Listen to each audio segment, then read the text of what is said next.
mi nahrávání, takže jdu hrát. OK, doufám, že vám nevadí, že se dívám, ale prostě už to dáme. Hraju s nějakým borcem. Zahrál jsem si s ním jednu hru, kdy jsme se ještě neměli ve friendech, a mi poslal friend. Takže to možná bude ten, co na první díl poslal ten komentář, jestli může hrát se mnou. Možná to bude on. Tady ten mou.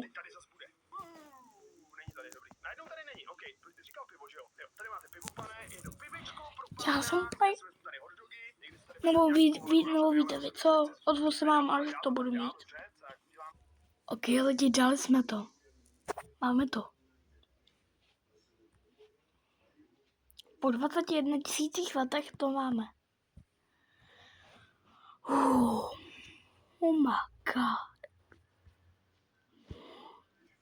Tak čau lidi. Mám vás rád.